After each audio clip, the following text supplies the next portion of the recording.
Eevee, the only Pokemon in the entirety of the Pokemon universe that has 8 different evolutions, each with its own unique typing and look. This creates a special 8 shinies just from one Pokemon. Now, if you've been keeping up with this series up to this point, playlist in the description, you will realize that me trying to find a shiny Eevee has been a theme.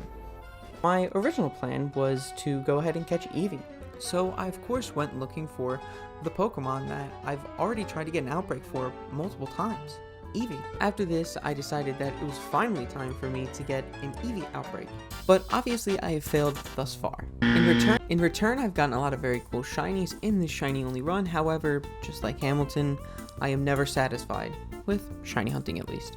So I have made it a goal that in this video, I will have all 3 of our shinies be shiny Eevees.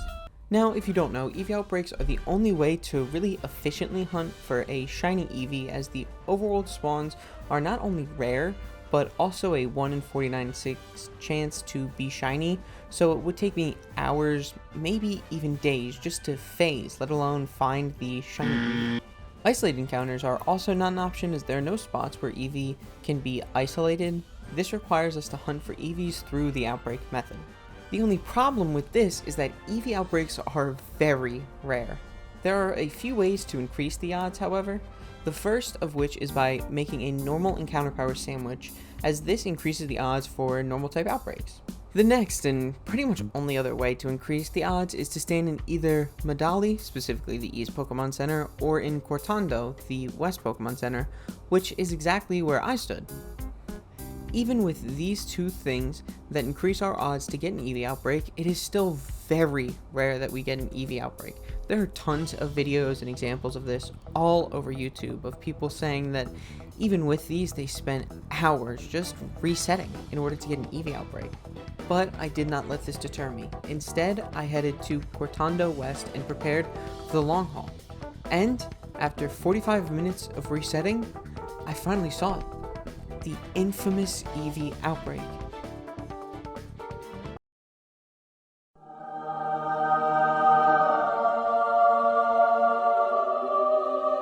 And not only that, this was the best location for an Eevee Outbreak, as no other Pokemon spawn here except Eevee when the Outbreak is active, completely maximizing our odds. After a huge sigh of relief, I headed over to the Outbreak, knocked out 60 Eevee, and started picnic resetting. But just as I thought the hard part was over, it had just begun. Now, let me do some quick math for you. Oh no, not math. Did he just say math? Calm down. I will be the one doing all the math, so you can just sit back, relax, and enjoy, and you don't have to worry.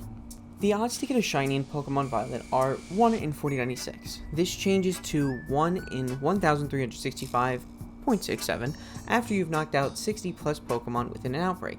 As we knocked out 63 Eevee, 3 just in case of human error, we were well within the range to find a shiny with these odds. Now, the way that spawns work within this game make it so that at most 15 Pokemon can spawn on your screen at a time. These spawns can be reset by setting down a picnic and packing it back up. This leads to a new 15 Pokemon spawning. This means that per picnic reset, we have a 15 out of 1365.67, or a rough estimate of 1 in 91 to 1 in 92 chance to get a shiny. To simply put, if we do 92 picnic resets, we should be guaranteed a shiny. However, this was far from the case in actuality. Each picnic reset takes, on average, about 30 seconds for me, so taking our 92 resets from earlier, we should get a shiny Eevee within roughly 46 minutes. That's all the math that we will do, so you don't have to worry anymore. Thank goodness. Finally. However, we went 5 whole hours without seeing a single white Eevee. Why do you do this to me, Eevee? I just want to see you shine. At this point, I had gone back to the depths of YouTube to try to find something that would increase my odds and save me from this never-ending cycle. And somewhere along the way, I found a couple of videos where some people were putting encounter power level 2 sandwiches and found the shiny that they were looking for in an Outbreak, so I did the same thing, as I was losing my mind at this point. And finally, I was able to find this.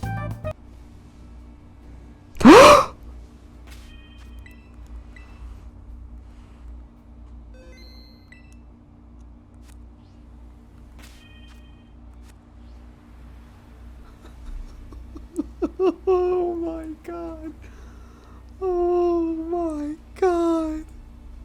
Oh, you're so pretty. You're so pretty. Oh my god, you're so freaking pretty, dude.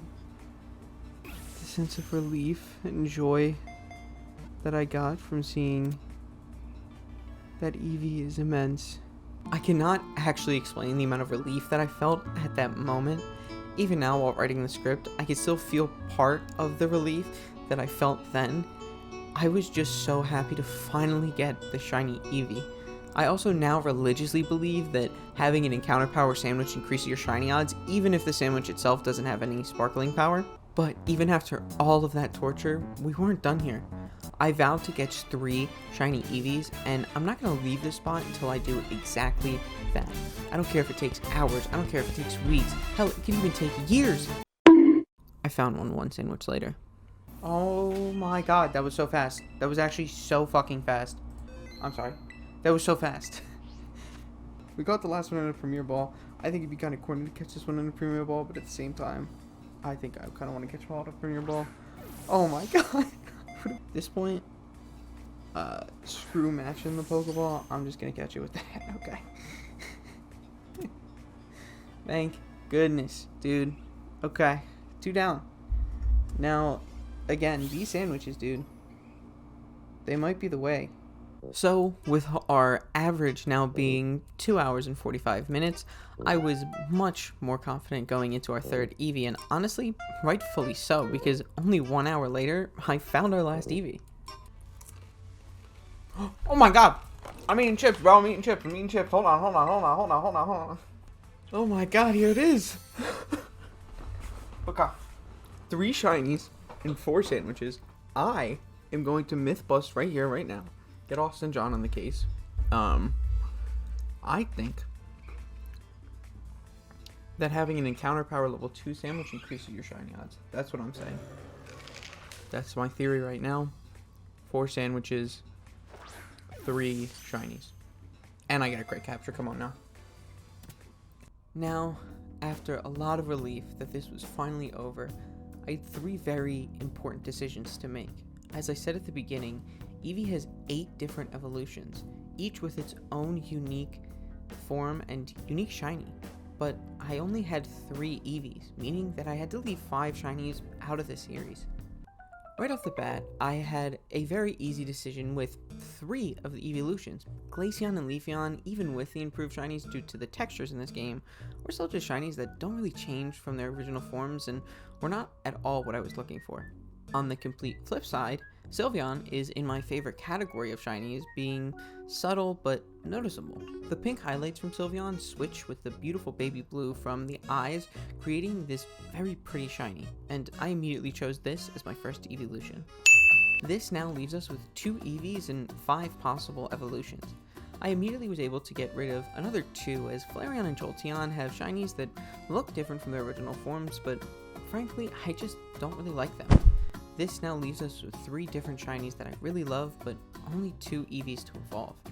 As stated previously in this series, Vaporeon is my favorite evolution, and I wouldn't be able to stay true to this if I didn't evolve at least one of these into Vaporeon. This leaves us with Espeon and Umbreon. Now, Umbreon is such a beautiful shiny, also belonging in the subtle but noticeable category of shinies, so you would think that I would be inclined to pick Umbreon. However,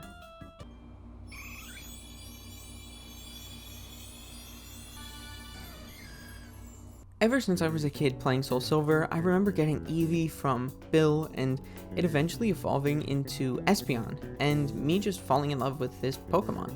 It honestly is close to being my favorite evolution, but I just love water types so much that Vaporeon barely takes the cake. And after all of this, I went to grind, and as I am grinding, don't forget to subscribe. Only 5% of you who watch this are subscribed, so if you could just take the time to subscribe, that would be very, very much appreciated, and you can unsubscribe at any time, and it is completely free. With the obligatory YouTube subscription ask over, we can go back to grinding, but this grinding actually did not last long, as this was the same day that I just sat and hunted for Eevee for almost 7 hours. Here is the team after grinding, and as you can see, the evolutions are around 20 levels below the rest of our team, but honestly, I just felt like they could manage with these final 3 team star bases, which were the last 3 badges that we needed. The first team star base that I decided to tackle was the fighting team star base. Now, this was a mistake. I thought that since both Sylveon and Espeon were now both on the team, I could just roll in there and take out the base, but this was quickly shot down as I was 15 levels under just the guard outside of the base.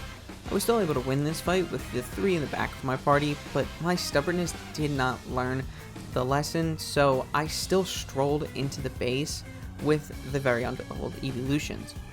The auto battling went just fine, still a little slow because of our levels, but doable thanks to the vending machines that heal us during this section. But then we were faced with the leader of this team star base, Eevee. The battle starts with her one-shotting my Sylveon with her Toxic Rogue, so I bring out Vaporeon? I honestly don't know what I was thinking here, but I immediately get hit with a poison jab that deals half of my health and also poisons me. I also then miss my attack and just decide to let Vaporeon faint the next turn. The next turn, I actually used my brain and brought out Mogi, my level 61 Woe Trio, who lays a dig on the Toxic Rogue before ultimately dying to a Poison Jab Poison combo. At this point, I was getting worried, as I had already lost 3 of my Pokemon and Eevee is still on her lead. However, I bring out my Annihilate to finish off the Toxic Rogue, right before Eevee brings out her own Annihilate. Her Annihilate outsped mine and hit me with a Rage Fist, which didn't do much as she had not been hit yet, therefore not powering up her Rage Fist at all. And I hit her with my Rage Fist that has now been tripled in power and OHKOing her Annihilate. Next, she brings out Lucario, so I decided to Terraform into a fighting type in order to eat more of Lucario's hits. Then I miss my Cross Chop and get hit by a Dragon Pulse, bringing me to below half health. Then I go for a Cross Chop, this time actually landing, and not only that, but I also got a crit that helps me OHKO the Lucario as well. Eevee then sends out her Passimian, who avoids a Cross Chop before knocking my Annihilate out with a close combat. Now I am left with 2 Pokemon, one being an underleveled Espeon, so I switch to Lucario, who hits Passimian for about a third of its health with a Metal Claw, but then immediately dies to 1 close combat. With only our underleveled Espeon left, I decided to max revive Annihilate. I am not against using items in this playthrough, so I am going to cheese whenever I can. However, to my surprise, Espeon actually lives a hit due to friendship, so I was able to max revive my Mogi as well. Then Espeon dies, and I bring out Annihilate to clean up the Passimian. Finally, Eevee is down to her last Pokemon, Reverum. I start with a Cross Chop that does about a fifth of its health, and it powers itself up with Shift Gear. Then it goes for another Shift Gear as I go for a Stomping Tantrum that does virtually nothing. It is now also +2 in defense due to its stamina ability, so I genuinely thought that I was going to lose this fight. However, after eating a spin out, I gained more confidence and eventually was able to take the Reverum down with a few powered up Rage Fist. This earns us our 16th badge in the series and our 3rd team star badge, only 2 to go. Luckily, the next badge was much easier. The next team star base that I went to was the Poison team star base.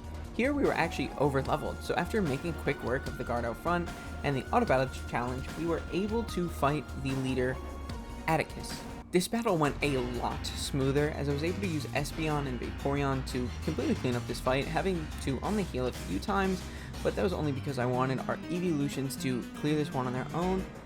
This led us to getting our 4th team star badge and 17th badge of the series. And finally, after so long, we were able to go to the gates of our final badge, the Fairy Team Starbase. Here, the evolutions were underleveled, but everyone else was overleveled. So I took out the Grunt using our Electrode, who I substituted for our Lucario, by the way, as Electrode was one of the Pokemon that we got last video, and I felt like should be used in this final team instead of Lucario. I then used the Electrode to nearly wipe Ortega's team. I unfortunately was unable to completely wipe Ortega's team, though, as his Reverum took out Electrode while in the red.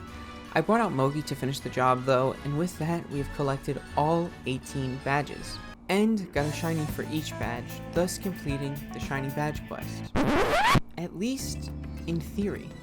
You see, the game is still far from finished. We still have to fight the Elite Four, complete the Team Star quest line, and all of Area 0 to explore and complete. So although I technically have caught a shiny for every badge, I feel like I haven't completed this challenge. So I have decided that we are going to do one final episode of this series. I hope you guys enjoyed the video. I want to thank you all so much for watching and supporting me. At the time of writing this script, I'm at 294 subscribers. I'm extremely grateful for this, and I want to thank you all in advance for 300 subscribers. YouTube is something that I have always had such a heavy interest in, so thank you guys for motivating me to make these videos and allowing me to entertain you. I hope that you all take care, and I look forward to seeing you guys in the finale.